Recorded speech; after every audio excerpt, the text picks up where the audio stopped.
deixe-me me apresentar. Sou Jenna, assistente de gerente em uma movimentada empresa de marketing. Durante anos, minha vida girava em torno de prazos e apresentações até que Marcelo apareceu.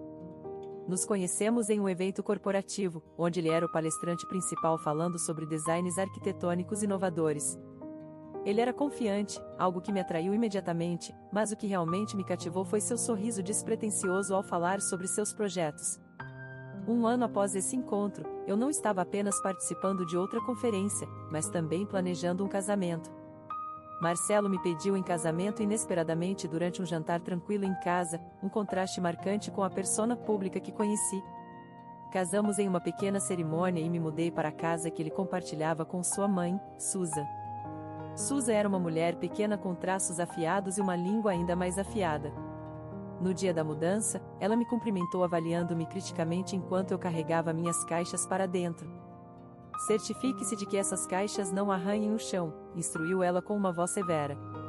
Claro, Susan, vou tomar cuidado, respondi, tentando manter o tom leve. Logo aprendi que Susan tinha regras para tudo, desde onde colocar meus sapatos até como carregar a lava-louças.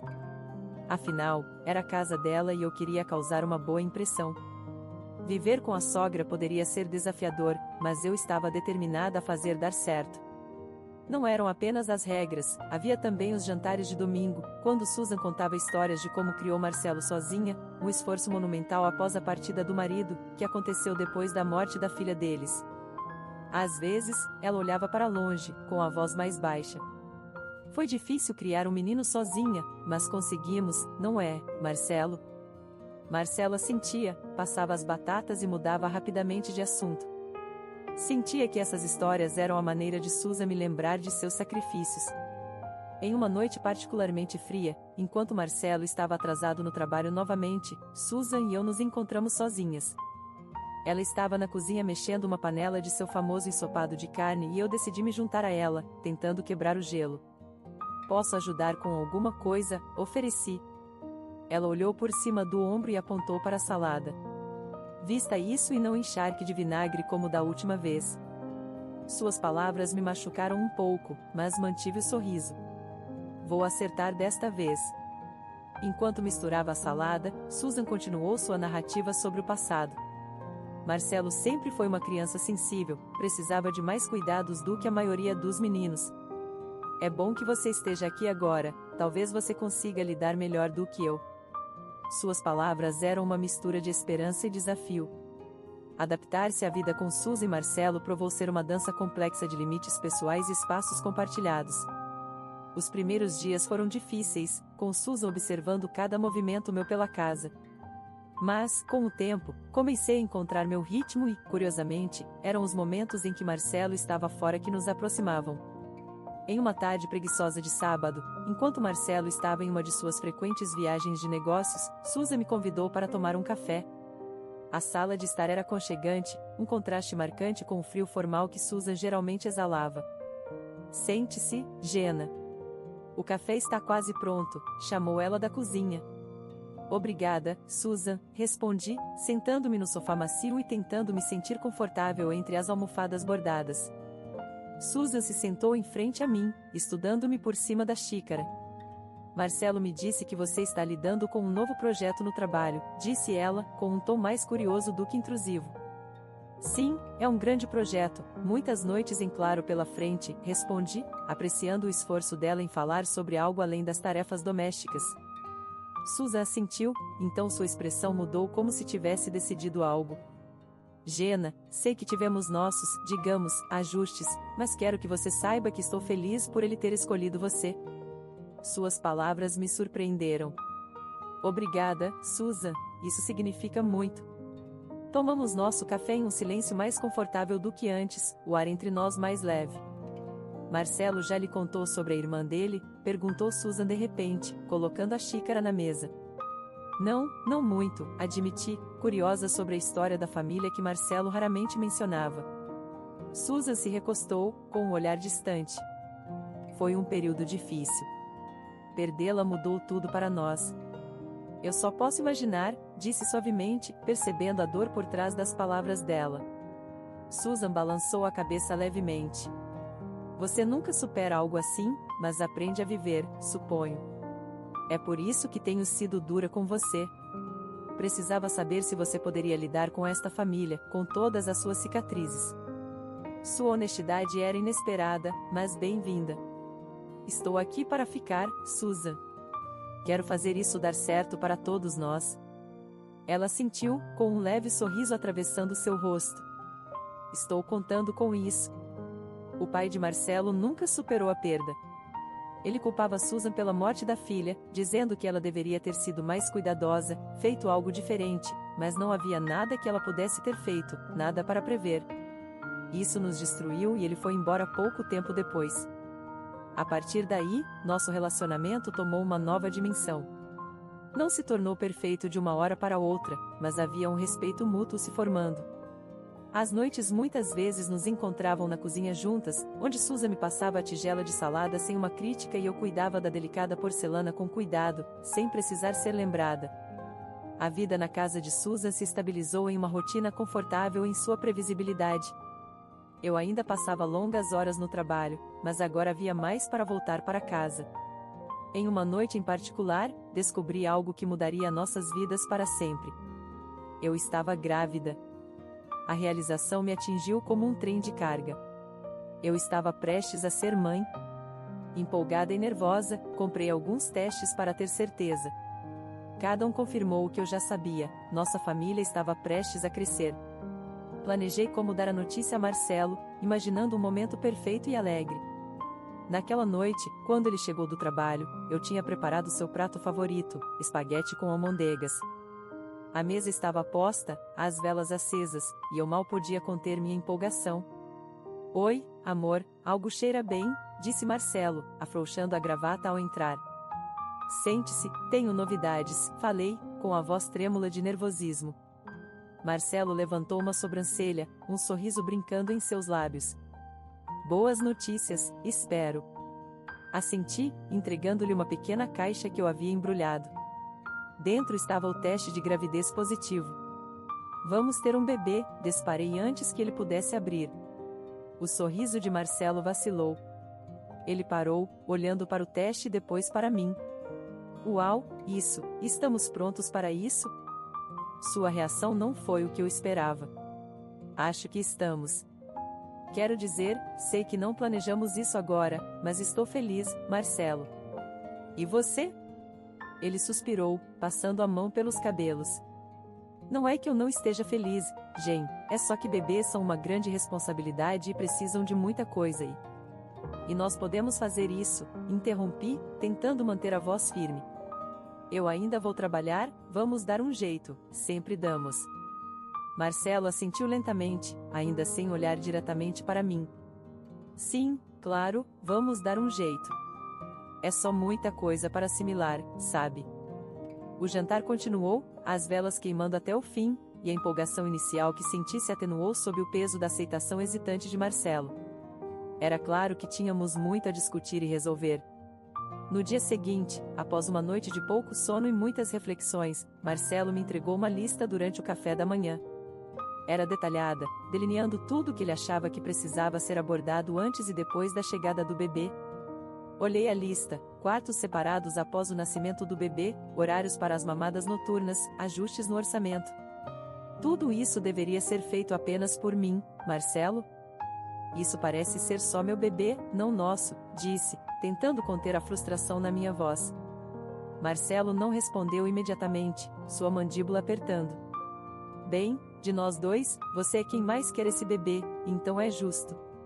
Naquele dia, não apenas enfrentei a realidade de me tornar mãe, mas também as complexidades de como isso impactaria meu relacionamento com Marcelo.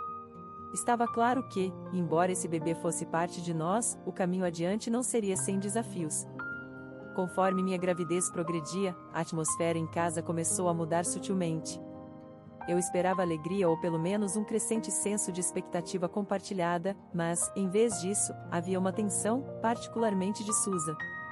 Parecia que, toda vez que eu encontrava seu olhar, havia um vislumbre de algo, desconforto talvez, até desaprovação. Em uma manhã fria, enquanto as folhas começavam a dourar, decidi abordar o elefante na sala. Susan estava na cozinha descascando maçãs meticulosamente para uma torta. O silêncio entre nós havia se tornado ensurdecedor. "Podemos conversar?" perguntei, encostando-me no balcão da cozinha, tentando manter a voz leve. Susan olhou para cima, suas mãos parando por um momento. "Sobre o quê?" "Sobre como estão as coisas entre nós desde a notícia do bebê", disse. Susan colocou a faca de lado, enxugou as mãos e suspirou. "Jenna, não é nada pessoal, é só que estou acostumada com como as coisas são por aqui." Assenti, entendendo-a mais do que ela imaginava. "Entendo, Susan, mas as coisas vão mudar. Isso não significa que precisa ser ruim." Susan retomou o descascar das maçãs, um pouco mais vigorosamente. "Mudanças nem sempre são para melhor." À medida que as semanas passavam, Susan parecia se ajustar à ideia do bebê. Quando minha barriga já estava visivelmente grande, uma tarde ela comentou: "Vou estar por aqui para ajudar com o bebê. Será bom ter uma criança na casa novamente." "Fico feliz em ouvir isso, Susan", disse, um pouco aliviada, mas então acrescentei: "Sabe, é uma menina." A mudança no rosto de Susan foi imediata e marcante. "Uma menina?" repetiu, com a voz fria. "Sim, uma menina", confirmei, sentindo um súbito calafrio. Susan desviou o olhar, sua voz fria. "Não gosto de meninas." O ar ficou mais pesado, mais denso. "Bem, ela ainda é sua neta", disse, tentando manter a voz firme. Susan não respondeu, apenas continuou com a cozinha, e eu soube que qualquer paz que tínhamos encontrado estava em terreno instável. À medida que as semanas avançavam, a postura de Marcelo também mudou. Seu trabalho ficou mais ocupado, ou pelo menos foi o que ele disse, deixando-me sozinha na maioria das noites e fins de semana. Suas ausências contrastavam fortemente com os primeiros dias de nosso casamento, cheios de longas conversas e refeições compartilhadas. Agora, eu tinha sorte se passássemos algumas horas juntos aos domingos. Quando minha data de parto se aproximava, frequentemente me encontrava sozinha, questionando como nossa pequena família, prestes a crescer, poderia se sentir tão desarticulada. Uma tarde, sentei-me no quarto do bebê que preparamos, passando as mãos sobre os cobertores macios, as roupinhas minúsculas. Esse quarto, cheio de tudo o que um bebê poderia precisar, parecia o único lugar pronto para a chegada dela. O dia em que Ava nasceu foi o mais transformador da minha vida. Após horas de trabalho de parto, quando finalmente a segurei nos braços, toda a dor desapareceu. Era só eu e ela, e o mundo parecia pausar. Levar Ava para casa deveria ser o começo de um novo e belo capítulo, mas a realidade estava longe do que eu havia imaginado. Marcelo estava no hospital para o nascimento, mas sua presença parecia mais obrigatória do que solidária. Ele segurou Ava brevemente, depois a devolveu como se tivesse medo de quebrá-la. "Marcelo, ela não é linda?", perguntei, olhando para ele com nossa filha nos braços. "Sim, ela é ótima", respondeu, mas seus olhos estavam fixos nos e-mails no celular. Tentei ignorar seu distanciamento, focando em Ava e nas novas tarefas de mãe que preenchiam meus dias e noites. Com o passar das semanas, as ausências de Marcelo se tornaram mais longas. Ele estava sempre enterrado no trabalho ou saindo com amigos. "Preciso de um tempo, Jen. Você tem tudo sob controle aqui", ele dizia, beijando minha testa antes de desaparecer por horas. Foi durante uma dessas ausências que as verdadeiras cores de Susan em relação a Ava começaram a aparecer. Inicialmente, quando trouxemos Ava para casa, Susan parecia suavizar um pouco, observando-me alimentá-la ou trocá-la com algo que quase parecia curiosidade. Mas isso mudou um dia, quando Ava não parava de chorar. Eu a estava balançando, andando pela sala de estar, completamente exausta. Susan entrou, com a expressão azeda. "Você não pode fazer ela parar? Todo esse barulho está me dando dor de cabeça", ela resmungou. Eu estava cansada demais para discutir. "Estou tentando, Susan, ela é apenas um bebê, não entende?" "Bem, você precisa fazer algo, talvez levá-la para um passeio ou algo assim, tirá-la de casa", sugeriu Susan, mas seu tom estava longe de ser útil. À medida que as semanas se transformavam em meses, a situação em casa ficava mais tensa. O cólica de Ava não melhorava e, com Marcelo raramente em casa e os constantes comentários de Susan, eu me sentia mais sozinha do que nunca. uma noite particularmente difícil, quando Ava estava inquieta sem parar e Marcelo estava fora novamente, alcancei meu limite. Liguei para Marcelo, o som do choro de Ava ecoando ao fundo enquanto eu falava. Marcelo, preciso que você volte para casa, por favor, não consigo fazer isso sozinha hoje à noite, implorei. Houve uma pausa antes de ele responder. Jen, você sabe que estou muito ocupado agora. Você está indo bem com Ava, ela vai se cansar logo. Desliguei sentindo uma mistura de frustração e desamparo. Quando finalmente chegou tarde naquela noite, ele me encontrou dormindo no sofá com Ava finalmente quieta nos meus braços. Olha, Jen, estou tentando aqui, mas você queria isso, lembra? Suas palavras me cortaram fundo. Olhei para ele, cansada demais para chorar. Sim, eu queria Ava, mas queria que fossemos uma família, Marcelo. Não posso ser a única a tentar. Marcelo não disse nada, apenas foi para o nosso quarto, deixando-me sozinha com meus pensamentos e um bebê adormecido. Na manhã seguinte, meu escritório em casa estava um caos, papéis por toda parte e a tela do laptop cheia de dados intermináveis. O prazo para meu relatório estava se aproximando rapidamente e o estresse era meu companheiro constante. Ava, com apenas alguns meses, estava incomumente irritada, acrescentando ao caos. Em desespero, me voltei para Marcelo. Você pode cuidar da Ava por algumas horas? Realmente preciso me concentrar. Marcelo, parecendo preferir estar em qualquer outro lugar, puxou um pedaço de papel amassado do bolso e apontou para ele. Lembra disso? Concordamos que você cuidaria da Ava durante o dia. Tenho meu próprio trabalho, Jena. Olhei para ele, sentindo uma onda de frustração. É só por algumas horas, Marcelo, não pode ajudar só desta vez? Ele balançou a cabeça, impassível, e voltou para o computador. Nesse momento, Susan entrou na sala, sua expressão indecifrável. Eu cuido dela, disse abruptamente. Fiquei surpresa, dada a relutância usual dela em se envolver com Ava. Tem certeza, Susan? Sim, vá trabalhar. Agradecida, apesar das reservas, peguei minhas coisas e fui para o escritório. O silêncio lá era um contraste marcante com a tensão em casa. Enterrei-me no trabalho, minha mente apenas metade focada nas análises financeiras e previsões. Horas depois, exausta pelo esforço mental, voltei para casa. A casa estava silenciosa, silenciosa demais. Na sala, encontrei Susan assistindo TV, aparentemente à vontade. Onde está a Ava? Perguntei, tentando manter a voz calma. Ela está dormindo tranquilamente no berço, respondeu Susan, sem se virar para me olhar. Surpresa e aliviada, fui na ponta dos pés até o quarto. Lá estava a Ava, parecendo pacífica de um jeito que não estava há dias. Foi um alívio, mas uma parte de mim estava inquieta. Ela geralmente nunca dormia tanto sem acordar. Voltei ao escritório em casa para continuar o trabalho, mas à medida que a noite avançava, uma preocupação crescente se instalava. Ava não havia acordado para a mamada, não havia feito um som, algo estava errado. Correndo de volta ao quarto, peguei Ava, sacudindo-a gentilmente. Ava, querida, acorde, sussurrei. Nenhuma resposta. O pânico me dominou. Eu a segurei, sentindo-a imóvel demais, silenciosa demais. Ava, gritei mais alto, esperando por qualquer sinal de despertar. Nada. Marcelo ouviu a comoção e apareceu na porta, irritado. Qual é o problema? Ela está dormindo, não era isso que você queria? Ela não está acordando, Marcelo, algo está errado, minha voz estava cheia de medo. Susan entrou atrás dele, com o rosto franzido. Pare de ser dramática, Jena, você está apenas exagerando. Segurei Ava mais perto e foi quando senti o cheiro. Um odor fraco, mas distinto, de álcool. Ela cheira álcool. Por que ela cheira álcool? Perguntei, com o coração disparado. Você está imaginando coisas, rebateu Susan, sua voz áspera. Apenas deite-a e vá descansar. Mas eu não podia. Não podia simplesmente deitá-la. Disquei 911, minhas mãos tremendo enquanto explicava a situação.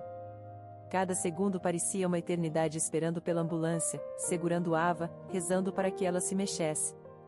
Quando a ambulância chegou, tudo virou um borrão. Os paramédicos correram para dentro de casa, e até mesmo Marcelo e Susan finalmente emergiram de seus quartos, suas expressões indecifráveis. Eles assistiram em silêncio enquanto os paramédicos trabalhavam em Ava, verificando seus sinais vitais e rapidamente avaliando sua condição. A urgência em seus movimentos era aterrorizante. Um dos paramédicos chamou enquanto levantava Ava cuidadosamente. Precisamos nos apressar, ela está inconsciente. Enquanto a levavam na maca, segui, mal consciente de meus próprios passos. No hospital, os médicos rodearam Ava, suas vozes uma mistura de calma e urgência. Fiquei lá, congelada, até que um deles se aproximou, segurando uma mamadeira. É isso que você tem dado a ela? Perguntou o médico, com um tom sério. Peguei a mamadeira, minha mão tremendo. Estava meio cheia de um líquido claro. Não, isso não é leite. O que é isso? Minha voz quebrou quando a realização me atingiu. O rosto do médico estava sombrio. É álcool, estava no berço dela. Ela está em estado crítico por causa disso. Ouvindo essas palavras, minhas pernas cederam e a sala girou. A próxima coisa que soube foi que estava acordando em uma cama de hospital, uma enfermeira pairando sobre mim. Onde está a Ava? Como está minha filha? Perguntei imediatamente, tentando me sentar. Calma, sua filha está estável agora. Conseguimos retirar o álcool do sistema dela, ela está muito melhor. Quando a enfermeira saiu, alguns assistentes sociais entraram, com expressões sombrias enquanto se apresentavam. Fomos informados sobre a situação, começou um deles. Parece que sua sogra foi responsável por dar álcool à sua filha. Ela disse que foi para ajudá-la a dormir e não ser um incômodo. Senti-me doente. A realidade das ações de Susan era horrível. Ela fez isso de propósito? Sim, ela admitiu diluir conhaque e dar a Ava. Já contatamos a polícia, eles estão cuidando do caso, acrescentou outro assistente social. Enquanto eles falavam, as memórias voltaram, a história que Susan havia contado sobre seu passado, a morte trágica de sua filha. Então me ocorreu um pensamento arrepiante: poderia ser assim que a filha dela morreu? Ela sempre disse que o marido a culpava pela morte da filha, murmurei, meio para mim mesma. Os assistentes sociais trocaram um olhar. Vamos mencionar isso à polícia, pode ser relevante para a investigação deles. Depois que saíram, deitei-me, exausta e sobrecarregada. Minha mente corria com o que precisava ser feito a seguir.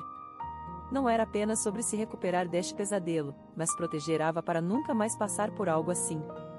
Quando Marcelo veio visitar, com um rosto pálido, parecia prestes a falar, mas eu o interrompi. Como você não viu o que estava acontecendo? Ela estava sob o mesmo teto que nós.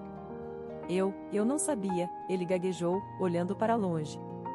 Desculpe, deveria ter estado mais presente, deveria ter visto. Desculpas não são suficientes, Marcelo. Quero me divorciar, disse firmemente, minha determinação se fortalecendo. Era sobre tomar medidas, garantir que nossa filha nunca tivesse que sofrer assim novamente. Depois de tudo que aconteceu, voltar para a casa que uma vez compartilhei com Marcelo estava fora de questão. Ava e eu nos mudamos para a casa dos meus pais por um tempo, enquanto resolvia as coisas. Durante esse tempo, entrei com o pedido de divórcio. Foi uma decisão difícil, mas necessária para nosso bem-estar. Os procedimentos judiciais foram exaustivos. No final, Susan foi sentenciada a um curto período na prisão e teve que pagar uma compensação financeira significativa. Não era sobre o dinheiro, mas sobre garantir o futuro de Ava. Meses depois, comprei um apartamento. Era pequeno, mas era nosso, um santuário para Ava e eu. Decoramos com cores brilhantes e o enchemos de risos e novas memórias. Foi durante esse período de reconstrução de nossas vidas que recebi uma visita inesperada. O pai de Marcelo, Greg, apareceu uma tarde. Eu não via muito ao longo dos anos, mas ele sempre foi gentil e tinha uma maneira suave. Sua visita foi uma surpresa e, honestamente, um pouco perturbadora no início. Jenna, espero que não se importe que eu tenha vindo, começou ele, segurando o chapéu nas mãos, um hábito nervoso. Claro, Greg, é bom vê-lo, disse, conduzindo-o à sala de estar. Quer um café? Enquanto preparava o café, o propósito da visita de Greg ficou claro. Ele não estava apenas lá para trocar gentilezas. Jenna, há algo importante que preciso lhe dizer, disse ele, com a voz pesada de seriedade. Susan fez o mesmo com a filha que fez com Ava. Sempre suspeitei, mas nunca pude provar nada. Sua confissão me deixou atônita. Os padrões do passado refletindo o presente eram assustadores. As próximas palavras de Greg foram inesperadas. Decidi deixar minha herança para Ava. Ela merece um futuro seguro, um que não seja assombrado pelos erros de sua avó. Fiquei surpresa com sua generosidade. Greg, isso é incrivelmente gentil de sua parte. Ava é sortuda por ter você. Quando Ava entrou na sala, alguns momentos depois, o rosto de Greg se iluminou com uma alegria pura e sincera. Observando-os juntos, senti uma sensação de paz apesar da turbulência. Aqui estava um vínculo que permanecia inquebrável, uma conexão que poderia trazer cura. Com o apoio de Greg e a nova vida que Ava e eu estávamos construindo, o futuro parecia mais brilhante. Continuei trabalhando de casa, equilibrando minha carreira com ser mãe em tempo integral. Cada dia era cheio de pequenas conquistas e grandes marcos, e eu valorizava todos eles.